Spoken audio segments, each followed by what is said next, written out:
오늘의 말씀은 시편 107편의 말씀입니다. 본 시편은 시편 전체 5권 중에 첫 번째 시에 해당합니다. 시편 5권은 시편 107편부터 150편까지 가장 많은 시를 수록하고 있습니다. 시편 1권과 2권이 비탄시를 주로 이루고 있다면 시편 5권에서는 감사 예배시가 가장 많이 수록되어 있습니다. 시편 5권의 대부분의 시인들은 하나님이 행하신 다양한 기사들에 대해서 열거하면서 주님의 구원하심에 대한 찬양을 촉구하고 있습니다.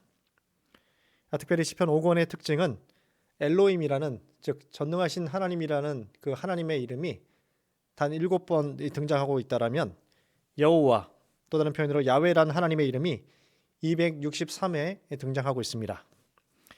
보통 여호와라는 이름이 성경에서 사용될 때에는 하나님께서 성실하게 언약을 지켜오신 분이심을 강조할 때 사용되어 왔습니다. 압도적으로 많이 사용된 여호와라는 이름을 통해서 성실하신 하나님의 성품을 이 시편 5권에서는 강조하고 있다는 것을 확인할 수 있는 것이죠.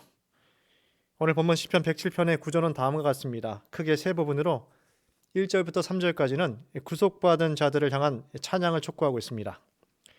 4절부터 32절까지는 다양한 실질적인 예화들이 등장하고 있는데, 사망에서 방황하는 자들을 건지시는 하나님, 거역한 백성들을 사하시는 하나님, 미련한 자의 범죄와 죄악을 사하시는 하나님, 또 위험에 처하여 심령이 높고 혼돈한 자들을 건지시는 하나님에 대해서 열거하면서 하나님께 찬양을 촉구하고 있습니다. 33절부터 43절까지는 천하와 모든 인생을 다스리시는 주님의 인자와 기사에 대한 근본적인 깨달음을 촉구하면서 이 시편을 마무리하고 있습니다.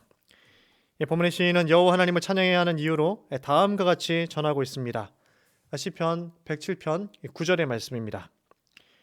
그가 사모하는 영혼에게 만족을 주시며 줄인 영혼에게 좋은 곳으로 채워주심이로다. 사모하다라는 단어는 맹수처럼 뛰어다니다라는 의미를 지니고 있습니다.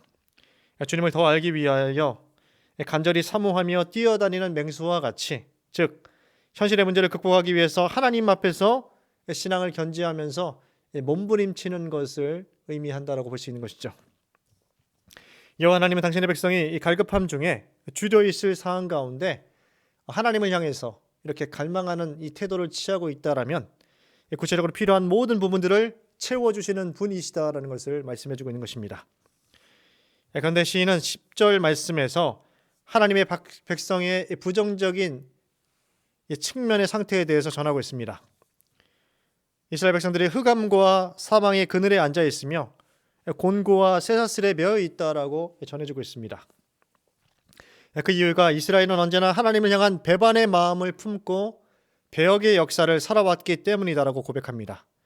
오늘 시편에서도 이 반복되게 나타나는 장면입니다. 그들의 주된 삶의 방향성에 대해서 이야기하기를 시편 107편 11절의 말씀입니다. 하나님의 말씀을 거역하며 지존자의 뜻을 멸시함이라.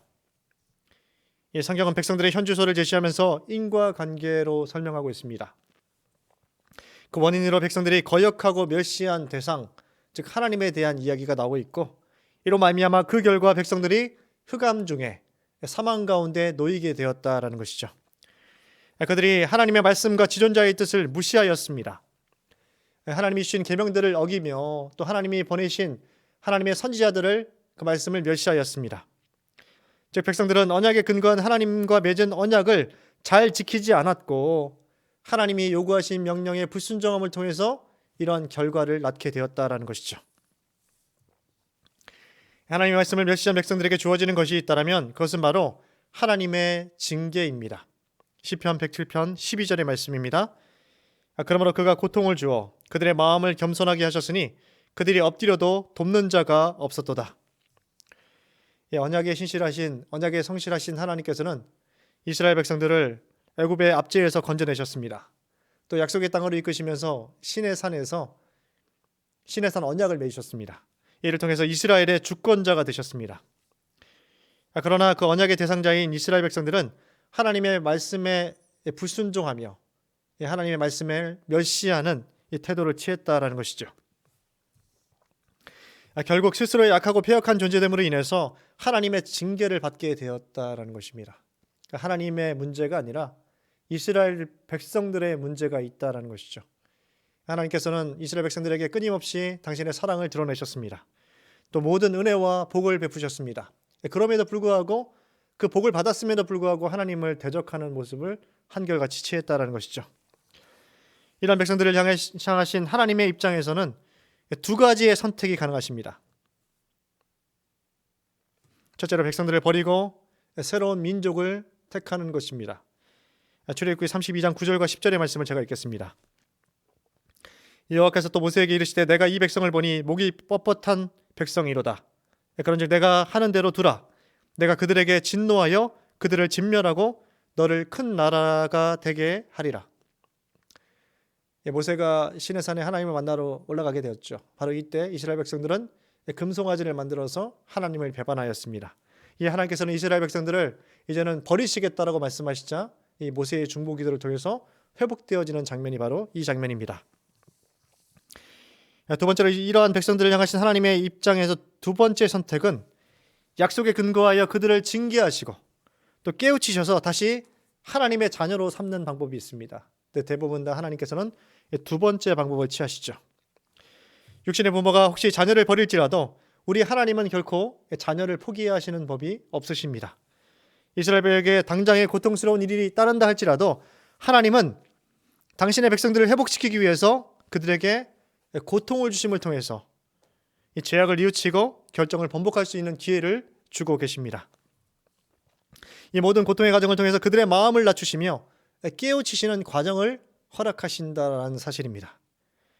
하나님은 당신의 결정과 의지로 당신의 백성들을 철저하게 고립무원의 고통 가운데 놓아두심을 통해서 그들의 삶의 방향성을 하나님께로 돌이킬 수 있는 기회를 주고 계신 것입니다.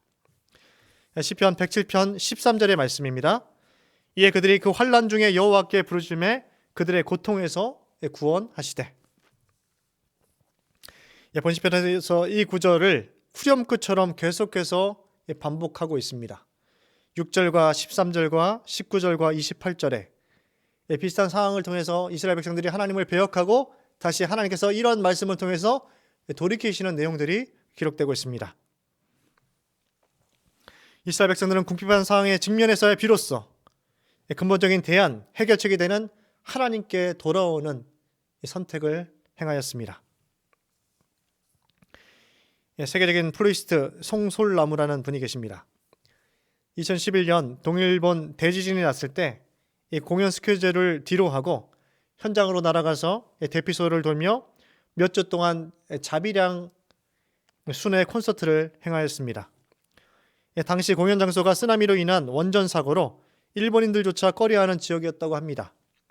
한 번은 이런 일이 있었습니다. 일본 시골의 마을에 미니 콘서트 일정이 잡혔을 때 많이 와야 관객 수가 약 30명 가량이라고 합니다. 근데 비슷한 시기에 루이비통 사장으로부터 연주 제의가 들어왔습니다. 그런데 그가 선택한 것은 바로 내면의 가치관에 따라서 일본 마을로 날아가서 그곳에서 공연하는 것을 선택하였습니다. 그는 다음과 같이 이야기합니다. 고통받는 그들을 생각하니 눈물이 났어요. 얼마나 암담할까? 얼마나 외로울까? 그 외로움 저는 좀 알 것 같습니다. 그래서 그들을 향해서 달려가게 되었습니다. 송솔나무는 어린 시절 아버지의 사업 실패로 인해서 친척이 있는 미국으로 쫓겨가게 되었습니다. 아픈 상처는 미국에서도 이어졌습니다. 공부를 잘하지 못했고 동양인이었기 때문에 또 언어의 차별이 있었기 때문에 장벽이 있었기 때문에 왕따를 당하게 되었습니다. 외로움과 고통을 극복하기 위해서 플루스를 배우게 되었고 이때부터 세상과 소통하게 되었습니다. 그는 또한 신체적인 장애를 가지고 있었습니다. 일반인에 비해서 폐가 64%밖에 남아있지 않았고 또 천식도 대단히 심각했습니다. 오른쪽 다리는 십자인대가 끊어지게 되었고 또 왼쪽 새끼손가락은 남들보다 한 마디 정도 길이가 짧았기 때문에 그런 플루티스트로서 최악의 조건을 지니고 있었다고 합니다. 이러한 그 연약한 그가 하나님을 인격적으로 만나게 되었습니다. 또요, 이러한 고난을 극복하며 그의 천재성이 발휘되어서 이렇게 기적을 만드는 인생이 되었다라는 것이죠. 모든 그 인생들은 자신들이 낮아지고 연약한 그 상황들을 직면할 때야 비로소 자신의 이 존재됨을 깨닫게 되는 것입니다. 이스라엘은 고통 중에 하나님께 매어 달리면서 연약하고 부족한 자신들의 존재됨을 인정하게 됩니다. 이런 일이 한두 차례의 문제가 아니라 계속해서 이들은 이들의 생애 가운데 반복하며 이 일을 행하였습니다. 본 시편에서만 4차례나 이런 일들이, 동일한 일들이 반복되고 있습니다. 그들은 수없이 많이 하나님을 배역해 왔던 것입니다. 그런데 이러한 어리석고 무지한 패역의 백성의 간구를 할지라도 하나님은 그때마다 이스라엘 백성들의 당면한 문제를 해결해 주시고 모든 환난으로부터 이스라엘 백성들을 구원해 내셨습니다. 시편 107편 20절의 말씀입니다. 그가 그의 말씀을 보내어 그들을 고치시고 위험한 지경에서 건지시는도다. 여기서 하나님의 간접적인 대언의 메시지가 아니라 하나님께서 직접적인 말씀을 주고 계십니다. 당신의 권능을 드러내고 계십니다. 여호와 하나님의 말씀은 전능성을 지니고 있기 때문에 반드시 성취되게 됩니다. 지금 이 나라 이 민족 가운데 꼭 필요한 말씀이 바로 오늘 우리가 읽었던 20절의 말씀입니다. 이 나라가 겪고 있는 위험한 지경을 극복할 수 있는 유일한 길은 바로 하나님의 전능하신 말씀, 전능하신 능력에 달려 있습니다. 하나님께서 우리에게 말씀을 보내주셔서 이 땅을 고치시고 위험한 지경에서 건져주시도록 믿음으로 우리가 간구할 때 하나님께서 이 땅을 회복시켜 주실 것입니다. 하나님의 말씀의 전능성을 경험하며 교회와 나라와 민족에 회복되어지는 놀라운 역사가 있기를 간절히 소원합니다.